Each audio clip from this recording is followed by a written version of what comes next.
You're listening to Speaking Sidemount, the podcast where we talk all things sidemount and cave diving, from equipment, skills, techniques, and cave diving expeditions to interviews with some of the world's top sidemount and cave divers. Whether you're new to sidemount, been sidemount diving for years, or just want to know more, this is the place for all things sidemount. I'm your host, Steve Davis. Let's get wet. Hey, welcome back to Speaking Sidemount. I'm Steve Davis. This episode is brought to you by our brilliant sponsor Xdeep and by the patrons of Speaking Sidemount. Huge thanks to both for their support that makes everything you're about to listen to and watch possible. Now, if you'd like to support the show and become a patron for as little as $5 per month and get early access to every episode plus other benefits, pop on over to www.patreon.com/speakingsidemount for all of the details. Well, another exciting month and a few things to pass on to you in the intro to this episode. Firstly, I had the great privilege to be invited by Stratuscast to participate in a new feature within In-Depth magazine called The Talks. Now, Stratus describes this in the introduction as an immersive journey into the heart of tech diving that brings together inspiring figures in the community to share their insights, engage in spirited debates, and challenge conventional wisdom. It was definitely that and much, much more. I spent quality time with an amazing group of content creators in the diving space. Leaders of the pod in In-Depth magazine brought together Gus Gonzalez of Dive Talk, James Mott from the Great Dive podcast, and Nick Hogle from the Off-Gassing a Scuba podcast, and of course myself from Speaking Sidemount, to chat about our work and how we seek each in our own way to influence the world of diving. Thanks so much to Stratus for pulling this together, and of course to Michael Munduno, or M2, the editor-in-chief of In-Depth magazine. Now, in this episode, we have the second in our Sidemount Secrets series, brought to you with the support of Seacraft, an absolute world leader in dive propulsion vehicles. Thanks so much to them for their support. I had a lot of requests and ideas for this segment, so thanks to all of you who sent me through ideas. I chose one of the biggest and perhaps most fundamental questions in sidemount diving, and that is the cylinder selection. And I start by posing a question: are you diving the wrong cylinders? Check out the full video in the Sidemount Secrets section of the Sidemount Pros YouTube channel. The links are also in the podcast notes. Now, in this episode, I meet with Stefan Panis. Stef got into diving at a young age through his parents, and he progressed from recreational diving to professional diving and eventually was captured by wreck diving. He combined his passion for diving with photography and started documenting some of the wrecks of the North Sea and, as you'll soon hear, the Dover Straits. The Dover Straits themselves are pretty unique. It's a narrow body of water and has a massive concentration of shipwrecks. He went on to write a book called The Shipwrecks of Dover Strait that combines the history, pictures, and stories of his dives there. Stefan also enjoys mine diving and believes Belgium's proximity to various dive sites contributes to the popularity of technical diving in that country. And let's face it, we've had no less than 7 guests out of 99 from Belgium on Speaking Sidemount so far. Now, Stef started, as I said, as a wreck diver, but later discovered the thrill of diving slate mines in Belgium, which led him to pursue cave training.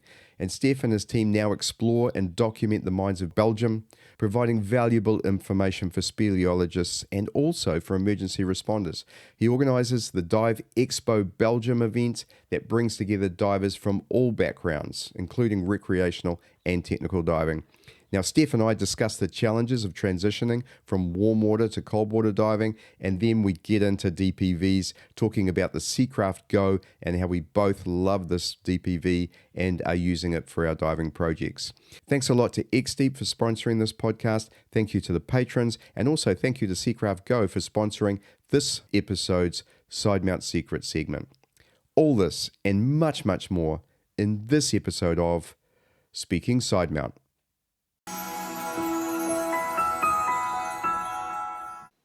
Hey Stefan, welcome to Speaking Sidemount. Hi Steve, thank you for inviting me in the show. Oh, mate, it is well overdue, and as I mentioned to you off mic a few minutes ago, I've seen a lot of your work online, especially your photography, and I know you're the author of a few books now, which I do want to talk to you about. But for context, I think it's always good to start with your background. So can you tell us a little bit about how you got into diving and your background? Yeah, I got into diving at a very young age, 6 years old, through my Cool. father, who was a diver, a fireman diver as well. And on our first dives, it was a holiday of them when they were finishing the decompression. Me and my brother, we could use to free dive to 3 meters and get the spare regulator, and that's how it got us hooked in diving. That is fantastic. I can picture that because I Yeah, remember my son having a crack at diving when we were in Fiji. I'm trying to think what year that would have been, about 2010 or something. He must have been less than 10 years old. So same thing, underwater and just having a bit of a play in the swimming pool. It's such a amazing. cool thing for kids to have a go at, isn't it? Yeah, exactly. Amazing. Perfect start to have them from young age. I did same thing with my daughter. Yeah, cool. And so how did you from that beginning as a very young child, how did you then progress to where you are now? Yeah, at the beginning it was mainly dives, usually in a lake, a nearby lake, recreational diving. I progressed in 16, 17, 18, and about it took until my late 20s, I think, no, early 20s, more due to I got into a professional diving. I worked a few Mhm. years as a commercial diver, and through one of the guys, he was like a wreck diver in the North Sea, and he was like one of the guys. Oh, you want to join? I'm like, yeah, cool, because I did some wreck diving, but not locally, more on holiday. And yeah, the first dive in the North Sea, it was so different, but so special, and it got me hooked. I really got into it. I got into diving the wrecks, researching them, and I really got into it. Progressed Yep. into more as we found more deeper wrecks. We had to adapt the equipment, gases. Eventually leading us on remote trips far offshore, and due to problems with a lot of tanks on the boat, we all made the change to eventually rebreather diving. Yeah, yeah, brilliant. And wreck diving does kind of absorb you like that, doesn't it? I mean, Yeah, especially if I don't know whether your commercial diving involved ships and that sort of thing as well. But yeah, my background, everyone knows I was in the military and the Navy for many years. And just this thing about seeing ships on the bottom and the yeah, history and the story. Every ship has a story. exactly. And the stories are about machinery, but they're also about human beings and how Yeah, they lived and worked on these vessels. It's just so compelling. yeah, exactly. And exploring these shipwrecks, and like you say, finding human things. At some point, you eventually you will, like even a shoe or glasses or a watch or a pen or something, and that makes the Mhm. story. Then it turns really human, and especially after when you research the shipwreck more in the archives, and you find how it ended up on the bottom, if there were lives lost, it and so on. That makes Yeah. uh, that makes the story. Then I started photographing. I started writing articles for several magazines, and I thought that with this I could bring the wreck alive again. Yeah, yeah, for sure. And you've managed to combine all of these disciplines together. Obviously, commercial diving, you started there and then you transitioned from there to technical diving, and they are quite different, aren't they? Yeah, very different. We used Yeah, yeah, well, in the commercial diving, it was 50 meters maximum, always from the umbilicum. So yeah, quite quite yeah. different. Different equipment. And yeah, I say Yeah, the same about military diving as well. I yeah, remember, I always looked up to the Navy divers and that sort of thing, and they're absolutely amazing at what they do. But again, very different to the way we dive as technical divers, right? So sometimes, I mean, I look at the certainly the trim, buoyancy control, all that sort of thing uh, that they exhibit, and it's not the same. It's a different mission, oh different yeah, type of diving. Yeah, very interesting. And I was starting to talk about how you can blending all of these different disciplines. I know you spend a lot of time uh, working as a photographer, and you're a professional underwater photographer now, and this specialization in shipwrecks, and also I've seen images of mines and caves. I mean, how did you combine this passion of photography and diving together? Well, like I said, it started out with diving, and then already in the recreational part, I always have liked photography, and my first camera was an Iconos 5 with the old, still with the old 36 shots film, and yeah, and eventually, a while after I was diving the shipwrecks, I had the thing like they're gonna vanish someday, or it's gonna change. It can, if a trawler passes by, whatever, the wreck changes. So if I get a new camera and I start to document it again, I I have it on. I have it there. Interesting, because as we were talking about shipwrecks, we're talking about how they have a life and they do change from year to year, and certainly over a longer period, over 10 years, massive changes in shipwrecks. Yeah. Exactly. We well, due to a combination of factors, tides, currents, fishing, even divers. Because when back in the day when we started wreck diving, it was more like a pirate thing to get a treasure, like Yeah, treasure a hunt. Yeah, plate or treasure a hunting, fork right? or a knife. You mean? But it all changes the wreck, of course, and yeah. It's nice to have the pictures to tell the story. Yeah, Yeah, it's a double-edged sword, that one. I'm sort of happy that's happened, that we don't pillage the wrecks anymore. But at the same time, I kind of came into this at the end of that period. So I don't have anything. I don't have any right. portholes or great artifacts from any shipwrecks at Yeah, all. And in fact, I don't even have anything from the Canterbury wreck, which is really a shame. I need to fix that. I know there is some pieces of that ship available. But yeah, I'm sort of glad it's happened. I think it preserves it for future generations of divers in particular. And then you can document it with photography, can't you? yeah. That's it. That's it. Although it's still, or like always, it's like a discussion to be seen from different angles.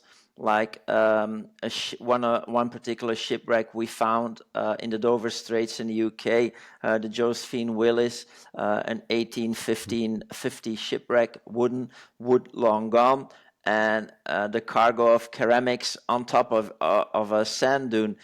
We found it. It just Hmm. came out of a sandbank. Imagine a trawler, because the area is trawled very heavily. If he passes by one time with the bottom fishing nets, it's all gone. In this Yes. case, we work with the receiver of wrecks, several museums in the UK, and we do lift stuff, but it gets all declared, obviously, and it gets distributed in several museums we work with, and that's quite nice as well to see some like the Pottery Museum in the UK. They have like a massive stand, like a little bit a rebuild of the wreck site itself with the sands and some ceramics, and it's really nice in that way to get a lot of people Yes. to enjoy it and to learn from that. Yeah, that's outstanding. I think back to my childhood in New Zealand here. There was a group of divers. Kelly Tarleton was at the head of it, and Wade Doak and a few others. And Kelly had a shipwreck museum, which was an old wooden, I don't know the type of ship it was. It must have been 40, 50 meters long. And it was beached in Waitangi in the north of New Zealand here. And it was a shipwreck museum. And it was all of the treasure, if you like, that he had captured. And he had dived some ships that had gold bullion on board, the Alignamite in particular, which people have, for, I want to say, hundreds of years have been trying to recover this treasure, if you like. And Kelly had coins and artifacts, and it was one of the things, along with Jacques Cousteau, that inspired me to get into Yeah, diving. Was this just this look at awesome. all this stuff here, and yeah. So I think artifacts going to museums is different Yeah, to sitting in someone's garage. So I absolutely understand that. yeah. So let's talk a little bit about your photography to start with. Taking great images, you talked about starting with film, and I can imagine how different it is taking photographs when you've got a roll of film, a limited number of shots you can take, It's got to go away for processing. You don't know what you're going to get until it all comes back, compared to where we are today, where, with digital technology now, we can take as many shots as we want and look at everyone in real time and understand whether you've got a good image. So I'm sure it takes a lot of planning. Tell us a bit about how you put together your process for capturing great images. Nowadays, actually, I'm more like, I'm trial and error guy. I didn't have like a really photography background or anything, and I developed a system in which I think very important is the buddies we dive with. Um, if they are like first time you dive with somebody, the pictures they will not be as if you dive with them 50 times. Because I have this, like my buddy in the UK where I do the wreck diving with, he's like, it's clockwork. Same with my mine diving team. It's clockwork. We all have this system. Like on the wreck, he leads the dive, he runs the line, he spots objects, he knows to turn, he knows how to put the light to light, not light me, light the object. Stay there, hold the breath. If he's on open circuit, take the shot. Good. Sure. Okay, we move on. Next one. Same in the mine diving team. Usually we dive in a team of 3 or 4. Same, I lead then we do it the other way around. I lead the dive because of the silt in the mines. I lead the dive. If I spot something, I turn back. If I turn around, they know they get in position. They go like next to each other, a little bit behind each other. They line up, bam, bam, take the shots, move on. It all goes very smooth and fast, actually. But I'm not that kind of photographer that wants to be direct too much. It's not that I'm like, okay, go down 2 centimeters, left, right. No, I just prefer they swim along. More or less, they know how to swim to make it look good. But it's not that. I mean, I spend 1 hour on one shot. I just like it to be natural going. And Sure. yeah, and main thing is also we enjoy our dive. Yeah, I can imagine sometimes I've sort of seen in the background some of the direction going on, and that almost some underwater yelling sort of getting people to do the right thing. And yeah, I'm sure it can take the fun out of it.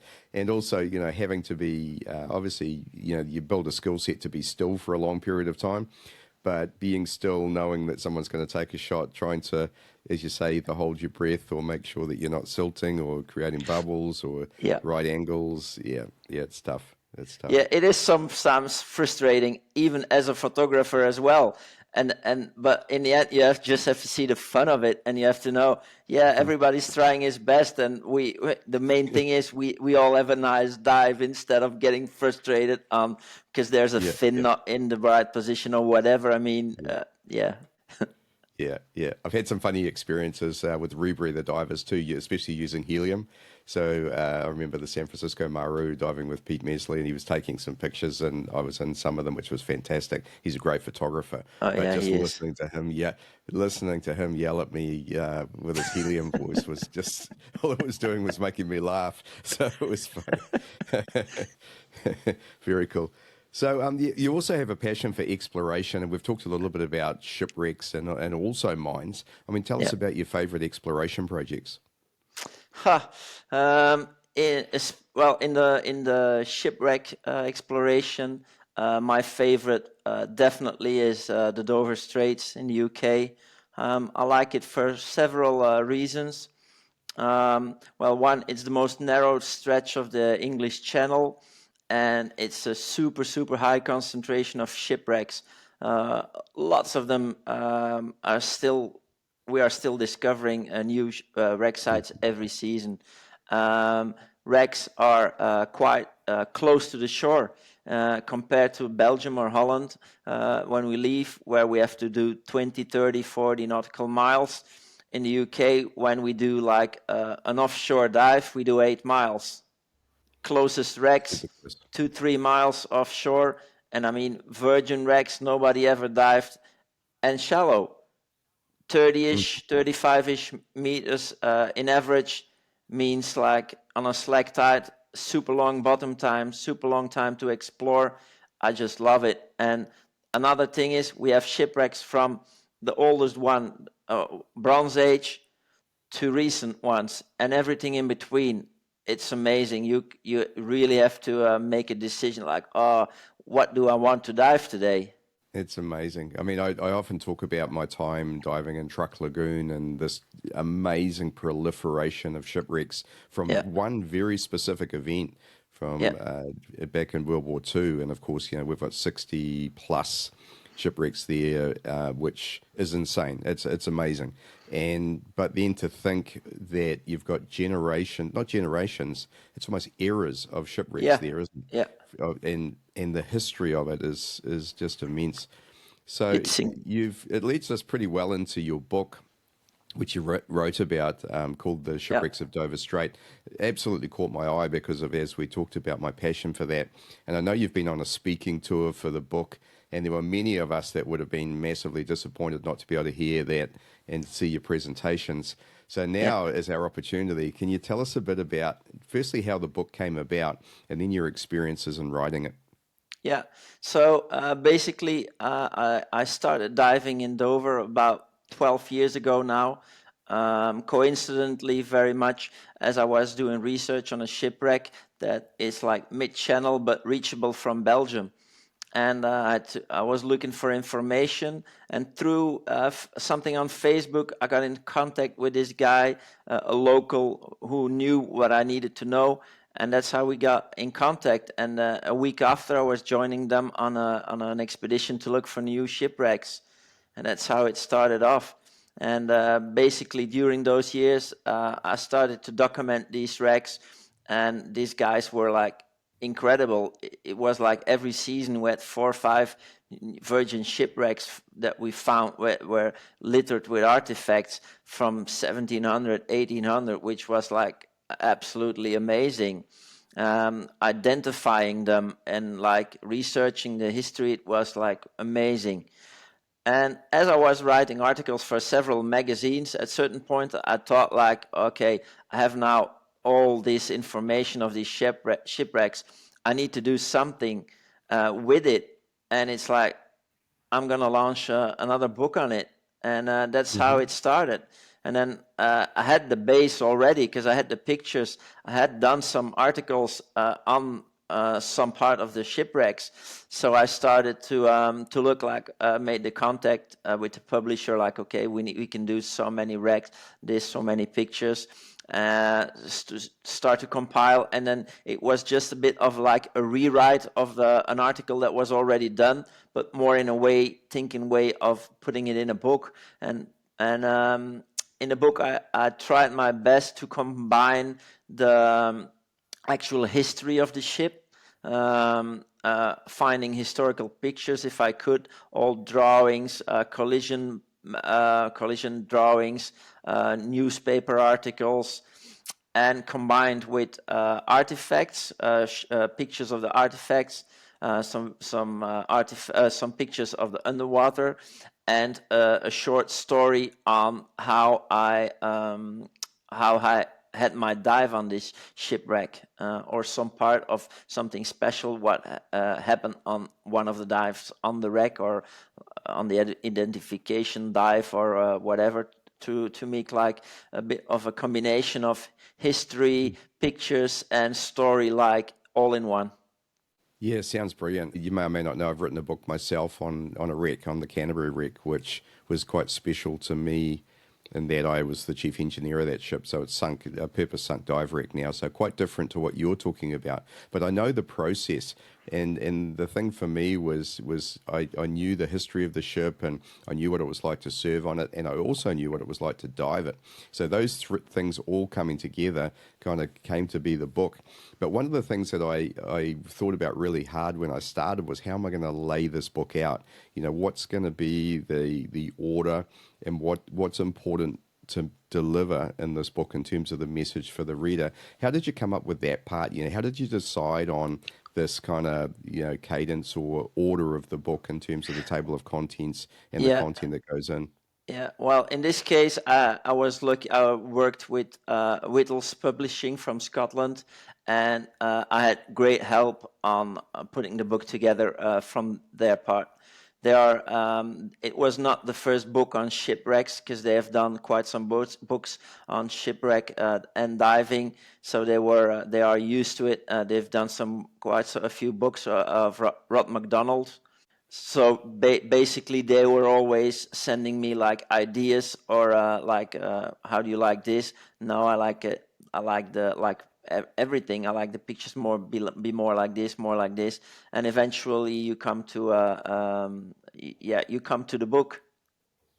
In Yeah, some brilliant. case, on some things you have to like you think it's the quality of the paper could maybe have been a little bit better, or I mean the size of the book, but it all depends, especially now with in the last year prices of paper have gone up tremendously, and I mean it has to be also the idea to make it a book affordable for everybody. So Yeah, at that's some right. point It's you quite have to expensive. compensate. Yeah, yeah, you make some compensations on this, and then on the other thing you say no, I don't want to compensate like on the pictures, and then eventually Mhm. you come to the book, and yeah, I'm quite happy with the result. It's absolutely brilliant. And I haven't had a chance to have a look because I wanted to ask you first, but if someone wanted to get a copy, where would they find that? It can go through me, through my one of the socials, Facebook or Instagram, or my website, or the book. I think yeah, from August it's on Amazon available, or through Whittles Publishing in Scotland directly. That's terrific. And Amazon Global or just UK? Global. Fantastic. Yeah. That's going to be a book. And I think from my point of view, I'm absolutely going to get a copy. And, you know, Cool. it's such an interesting place that, as you described, the volume of shipwrecks. And, you know, I look at, there's quite a few around New Zealand as well, but it's just nothing like Europe. There's nothing like the history and, you know, of two world wars and everything that came before it. And even since. So I'm sure it'll be a fantastic read. So I'm looking forward to that. And then the fact that it combines diving with it, that to me, I remember reading Shadow Divers, John Yeah. Chatterton's book. That was one of the first ones that got me into it. And I just, the way they described the dives just blew my mind and the Oh yeah. research they were doing. And yeah, fantastic. Yeah. So, I've been talking to a lot of my guests recently about mine diving, and it's a little bit of a selfish thing because I'm quite interested in having a crack at a mine at some point as a full cave diver. And I've already covered a bit with David DeBrain and Sanavoya, Florian Sermons, and crap. As I mentioned, I've had way too many Belgians on the show. Yeah. And Laurent Moreau, Alain Couilletz, and I'm even missing a few like Ben Remnants as well, which I'll try and fix Yeah. in the future. But I want to ask you before mine diving, what is it about Belgians and technical diving? I mean, 7 guests out of a small country like Belgium. I don't Tell me a know. bit about, I really don't know. must be the beer. Yeah, I probably guess it's the beer. Yeah. Well, I think also because we got everything in a small country. I mean, Mhm. I drive 1 hour up north, and I can dive the wrecks. I drive 1 hour to the south, and I can dive the mines. I mean, it's super easy, super close, and we can have it all. Like now, it's summertime, so if the wind is good, we go diving on the wrecks. If the wind is bad, we go down the mines. Simple. Yeah, fantastic. Great options. Yeah, and we're in the middle of winter here right now, right? So I'm here in a jacket and I've got my XD Yeah, hoodie on underneath a jacket here in my yeah, very cold studio here. And my last 2 dives have been blown off due to weather. And so I was hoping to go yesterday. That didn't happen. Last Saturday didn't happen. And so maybe I get to go out tomorrow. So it is really frustrating to yeah. be at ocean diving. I feel your pain. Wind-wise, we had a bad season so far as well. I've been planning Mm. to go. Been waiting from May actually to go to the UK to do like a proper week or something on the Rex because I'm working already on a second edition of the book. But we since then we didn't had 2 days of stable weather. Next 10 Yeah, days, wind is gonna be blowing like shit. So it's yeah, like yeah. frustrating, really frustrating. Yeah, well, you can still go to the mines though, right? Oh yeah, yeah, This is the definitely. beauty of mine diving, cave diving. Yeah, Yep. I'm heading to Australia in a few weeks to teach some Sidemount in Mount Gambier, and I'm super excited by that because again, you were in a beautiful sinkhole called Kilsby Sinkhole, and it would take a cyclone or something dramatic to affect us there. You know, it's 50, 30, 40 meter diameter hole, 50 meters down to the water almost, and so you're out of the wind, and it's going to be fantastic. I can't wait. Hey, welcome to this month's Sidemount Secret, the segment where we'll give you tips and tricks that can help to improve your sidemount diving. Now, one of the fundamental aspects of sidemount diving is cylinder selection, and I'm going to make the point right now that I think some of you could be diving the wrong cylinders. So in this segment, which is a video that is on the Sidemount Pros YouTube channel, we want to go through all of the different types of cylinders that you might dive, being steels or aluminiums and of varying sizes, and then see if we can determine the factors that will help you make the decision on which side mount cylinder you should use. Now, I'll make the point, there are lots and lots of cylinders out there, and already on the YouTube video that is up, I've had lots of feedback about some of the cylinders that are available in Europe, many of which I've never even seen or dived or heard of before, and I'm very, very aware that there's a lot of cylinders out there. So in this particular segment, I'm going to contrast 12-litre steels with 11-litre aluminium, with 7-litre steels, and with 5.86 litre aluminium cylinders. If we want to go metric there, they're 85 steels, 80 cubic foot aluminium, 50 cubic foot steel, and 40 cubic foot aluminium. So lots to choose from, lots of different ways to dive, and let's see if we can help you to make the decision on which cylinder you should be using. Thanks to Seacraft for supporting this segment. We talk about the Seacraft Go a little bit later in this particular episode. It's an amazing DPV. I've been diving it for a few months now and absolutely love it. It's a beast of a machine, got great batteries. You can travel with it. It's small and light. I don't think I could say anything more about how positive I am about that DPV and how good it's been for the diving that I'm doing. Catch up on some more of this where Stef and I discuss the Seacraft Go later in this episode. Thanks for watching.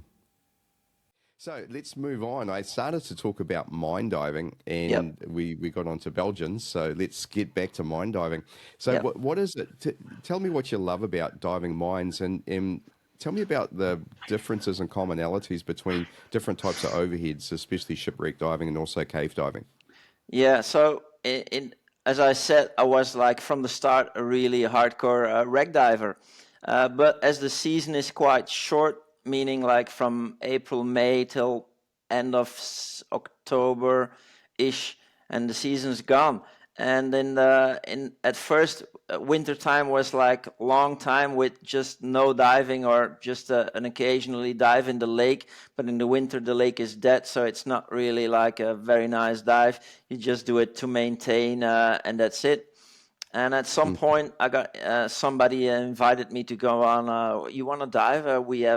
Somebody found a slate mine. I was like, whoa, slate mine? I didn't know nothing about it, so I joined in, and it was like an amazing experience. It reminded me so much of a shipwreck. Steel pipes, all rusty, wooden beams. Even the silt out on the way back reminded me of going inside a shipwreck. But at the same time, it caught me that like it became clear straight away that I would need like definitely a cave training to do this, as it felt quite different to wreck diving, even wreck penetration. And so I started a cave training to get my certification straight away. And during the certification, I learned that we have more mines in Belgium. I was like, whoa. and because we have a few mines that are controlled by a speleology organization we used for training. But in that time, I started also to research the history of them, and I found out that the Belgian soil in the south, it's like a Swiss cheese, the holes everywhere, and it's amazing. And so that was the start of it. I started to go in the woods and go everywhere and start exploring and finding mines, see there's water, which in many cases was. I started diving them. But after a few unpleasant meetings with foresters or landowners, it also became clear that I needed to make like a different approach, because they made us realize that when you're down in the mine, something happens, and they have to come. If you're lucky to be alive, but they have to come and get you out. It's going to be very expensive, and there will be no insurance covering that.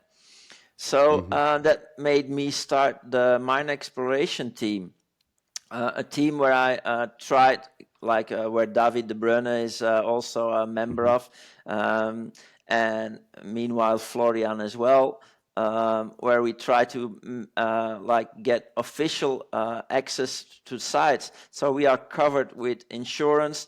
And in a way, I met with my mentor, Dirk Roeland, an old, one of the first Belgian cave divers, but who came from dry speleo to diving.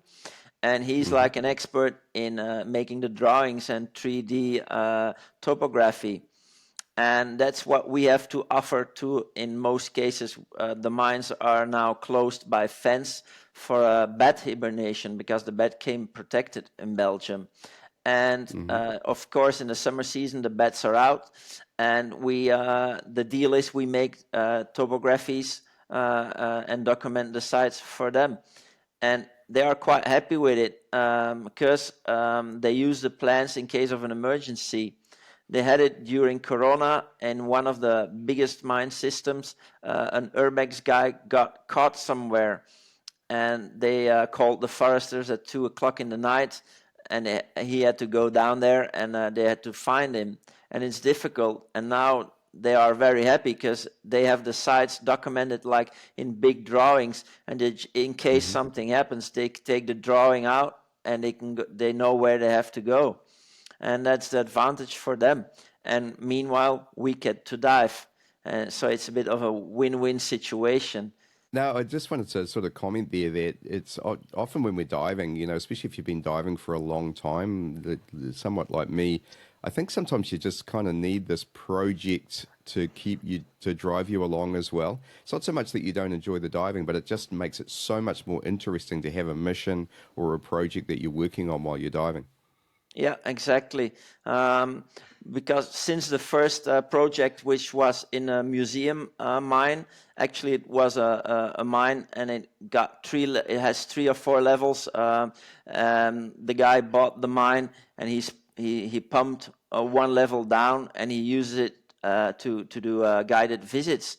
But he never knew what was down there, and I just met him at the right time in the Corona.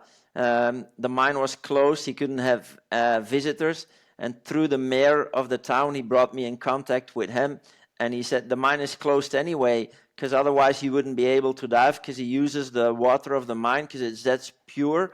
He uses the mine for everything, coffee, to make coffee and everything. And he said, but now we don't have visitors, so you're allowed to go in and document it. And we had some amazing days. We put 40,000 meters of line in the system, Wow. 3 levels down. It was an amazing experience. But like you say, you always want to go to the next project.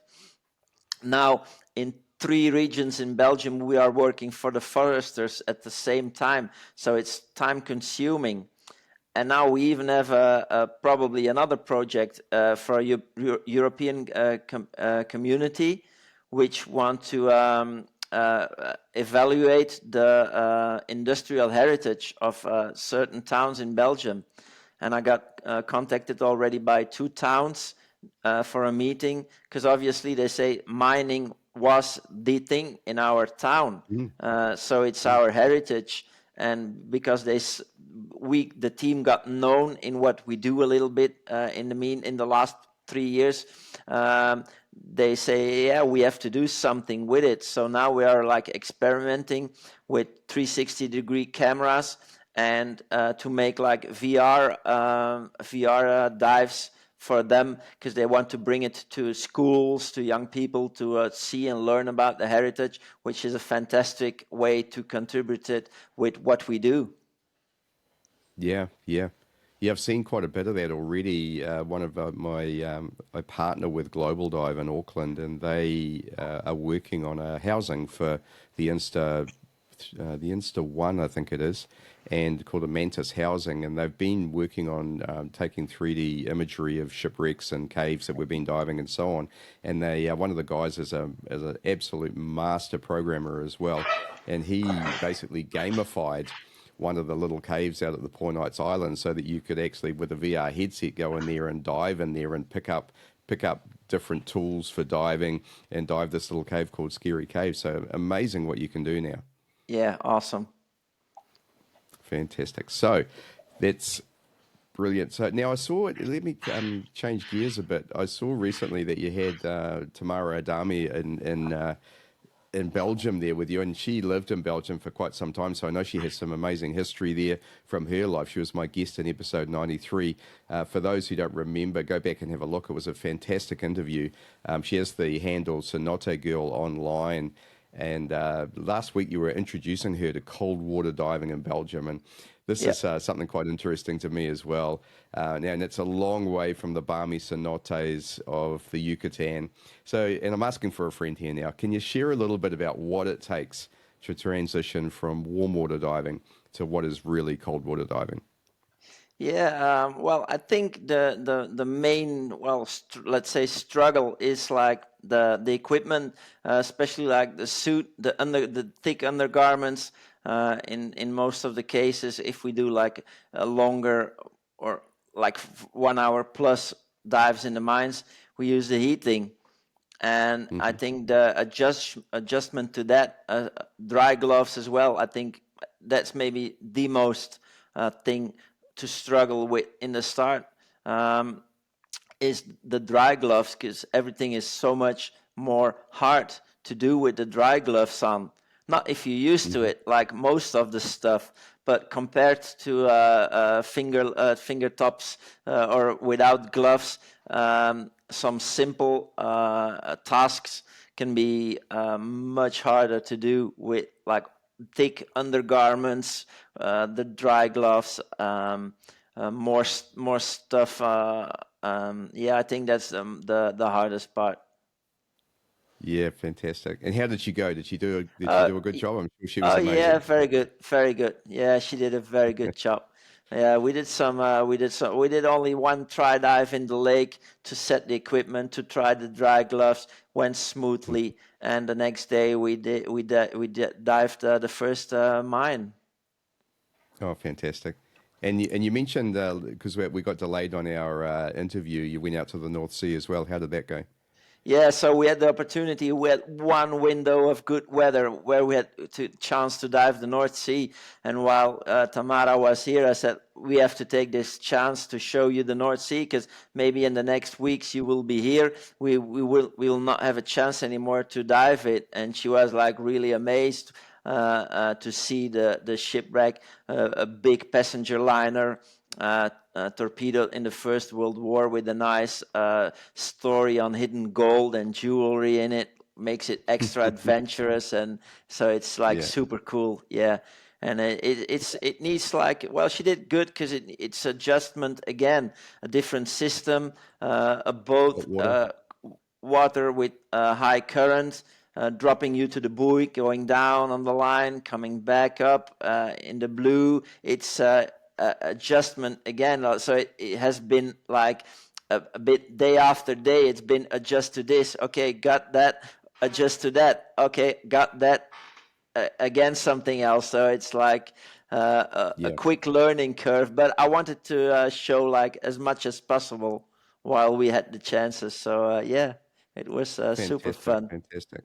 And I love the variety of that too. I mean, I've had the great benefit of diving all over the world and Sidemount diving too, which is obviously the subject of what we talk about. It's so different diving warm water to cold water, Oh yeah. fresh water to salt water, aluminium cylinders to steel cylinders. And that, in fact, that's going to be the side mount secret that is covered in this episode in the middle of what we're talking about is how do you make a cylinder selection? And in fact, are you diving the wrong cylinders? Because, diving steel cylinders is very different to aluminium, freshwater to salt, warm to cold, different exposure protection. And so it's kind of important to be able to make those transitions if you want to go and dive these different amazing places. And I know a lot of people only dive freshwater caves, and that's kind of all they know. And I think it is great to be able to go and try ocean diving and see what's there and see marine life and shipwrecks and all these sort of things. So, yeah, fantastic. Yeah, we even have this one spot we went. It's like it's been where I did like the start of my diving in my when I was young.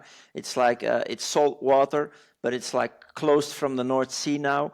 But it has some shipwrecks, but not that much. But marine life, and I said we should go there and dive it. And one particular spot, it's like a very shallow spot, I think 15 meters maximum of depth, and it's like the right end of it, so it has tides but no current, hardly any current, so you can dive Hmm. any hour of the day. And we went dive there, and we were so lucky. We saw, like, in 1 hour dive, we saw everything that you can possibly think of: flatfish, eel, like the little seahorses, the sepias. We saw it Hmm. all, and it's I didn't dive it for over 15 years, but such a small place, but like full of only marine life. But still, it's interesting after all these years, and it's like Yeah. super cool to have that just in like 45 minutes drive from home.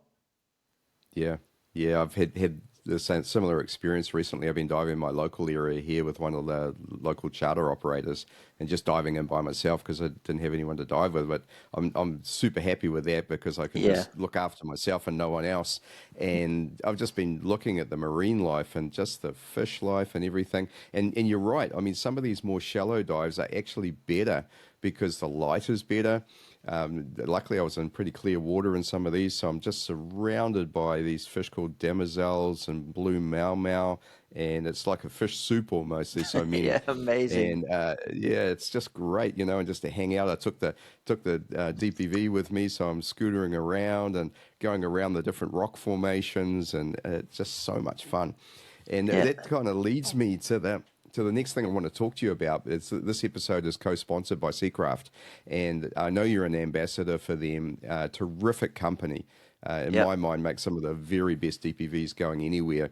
And they were kindly enough, or kind enough, to sponsor a segment of this show today. And I've been using the Seacraft Go for nearly a year now, and that machine is an absolute beast. Let alone if we talk about the Ghost in the future, which are different level. Tell me a yeah. little bit about your use of DPVs and how you use it to support your diving projects. Yeah, I've got both the Go and the Future, but to be honest, like you said, the Go, I absolutely love it. It's Mm, just small, lightweighted, strong, fast, has a great capacity. I use it in the North Sea. It's like super easy to take. It's like small. It doesn't take even. I have the in combination with the big camera. It's a bit hmm sometimes can be a bit of a struggle. But I have this system, like I put the strobes of the camera underneath my arm and the scooter in the other hand. And when I see something, I just let the scooter go, take the camera. It's just super easy to hoover around the wreck. Also, it's much easier to get off and on the boat after a dive, mm, especially where you have some sea swell, than as you would have like with a massive scooter. Same thing in the mines. It's super lightweighted, so if you put it in a cave bag, it hardly weigh anything.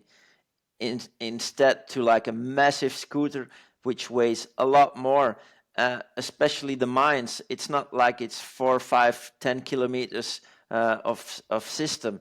So the distance you can travel, it's more compact. So it's the perfect scooter for most of my explorations. It fits absolutely perfect. I'm super happy with it. Yeah, me too, me too. And I had a Dive Extras black tip before that, and I absolutely loved that scooter. I thought it was awesome. And Yeah, obviously, the big advantage of that is the price. It's unbelievably priced. But yeah, man, when I got my hands on the Go and looked at it, I thought, okay, let's see how this is yeah, gonna go. And wow, it just blew me away. It absolutely yeah, did. I mean, the speed of it for the size is outrageous. When you put it on eight, and it's almost tearing my loop out of my mouth. My mask is yeah, flooding. You know, it's yeah, fantastic, it's fantastic. And then the other thing, the batteries, the duration of the batteries. If you're on cruise on 4, 5, 6, and yeah, cruising around, I did 3 dives without charging it. Three, 1.5, 2 hour dives. So yeah, 6 hours of runtime, and it was yeah, only about half on the battery yeah, at the yeah, end of yeah, that. Now, yeah, was I on the trigger the whole time? No, I wasn't. I was sort of scootering, stopping, yeah, filming, yeah, yeah. scootering, But stopping, still, filming. it's But still, and I've done 2 hours on the trigger and only moved it a small amount as well. So, and you come back to the weight of it, how easy it is. It's less than 10 kilos.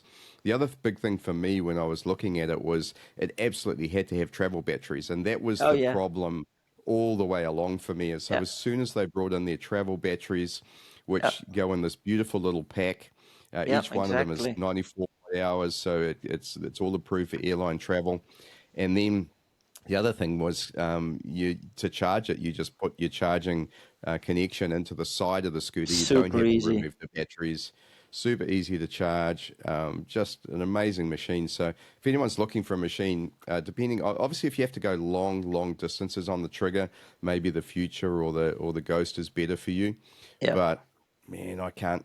I'm pretty sure I've done like multi-kilometer. I would love to measure it sometime, but I think yeah, I've done 2, 3, 4 Ks on it without any problem at easy. all. Yeah, And yeah, so easy. yeah, fantastic. Yeah, Cool. Well, let's move on a little bit. Now, I know you're the organizer of the Dive Expo Belgium, and dive events are a fantastic thing for the dive community. And I wasn't aware of this one, so tell me a little bit about Dive Expo Belgium. yeah. I started in dive shows like many years ago, and first of the shows were like specifically in technical diving. But then it got a little bit more less interested, and it's difficult for only have to have a niche, and in the end you have to ask so much money at the entrance to get like interest for the interested people, but it's so small, and compared to the money you have to pay for the venue, Hmm. it's just not doable. um, Eventually, I started my own show, so the Dive Expo, just by myself. And the first edition was just locally a one-day event to see how it go and to try to create a more like a diving in general event. So it was Hmm. called from rec to tech. So to invite all divers, because of Hmm. course we all come. We didn't start as the tech diver or a rebreather diver or a deep diver. We had to come from Hmm. somewhere, and I wanted to make it like more accessible for other divers to see what's happening. And it was like a massive event. So I'm like, okay, I have to make it even well, to let it grow. Well, unfortunately, after we were hit by Corona, and all shows went down, and that was it. And then finally, last year we could do it again, and we had the first event, 2-day event, 70 exhibitors, 25 speakers from all over the world. Like Mickey Passo Fantastic. was there, Richie Hmm. Kohler, just to name a few. Hmm. And it was like absolutely great. And we even didn't have enough place, so we are like, okay, I have to grow again. So now we ended up in a venue in Antwerp Expo, which is like absolutely massive. We can grow from to whatever, a lot of parking space, and we have now in 7 and 8 December the next event. And again, 20-25 speakers from all over. We have Jill Heinert coming. We have Michael Barnett coming. We have Frederick Serwinski coming. We have about 85 exhibitors, so it's going to be a party again, I guess. Yeah, and what better place to do that than Belgium, eh? Fantastic. Sounds great. Yeah. And if somebody wanted to look at booking for that, we'll put up the links for it, but where would they go? Diveexpo.com, .be, sorry. Yeah. .be, diveexpo.be. So we'll put that in the podcast notes. And the tickets on sale yet? Yeah, ticket sales started. 15 Brilliant. euros for a day ticket, 25 for a weekend combination ticket. Wow, that's pretty reasonable as far as the events that I've been to. Fantastic. Yeah. And worth the price of admission just to hear some of the speakers there. And Absolutely. then I think the biggest thing I find from these expos is just the people you meet and the time you spend socializing and chatting about diving and arranging dives. I mean, Absolutely. And then, of course, being able to see new equipment, all that sort of thing as well is terrific. So, yeah, fantastic. Well, look, mate, it's been brilliant. I've loved catching up with you and loved meeting you. For the finally. First time yeah, exactly. And hearing about your books, I'll hit your website and get myself a copy of that. And for everyone else, we'll put links up so that you can have a look at that book if you'd like to get a copy. If you don't get it there, then later in the year you'll be able to find it on Amazon. Fantastic to hear about the wrecks of Dover Straits and also about mine diving in Belgium as well. So, Stefan, thank you so much for your time. Appreciate Thank you you joining so us. much for having me. It was a very nice talk. Thank you very much. You've been listening to Speaking Sidemount from www.sidemountpros.com. If you like the podcast and would like to support the show, then why not become a patron of Speaking Sidemount? For as little as $5 per month, you can become a part of the Speaking Sidemount team, get exclusive early access to all of the episodes, and help us to deliver the very best Sidemount, cave, and technical dive content available. Just go to www.patreon.com/speakingsidemount for all of the details. The address is also on our Facebook page, listed in the podcast notes. Thanks again, and we look forward to you joining us for our next episode of Speaking Sidemount.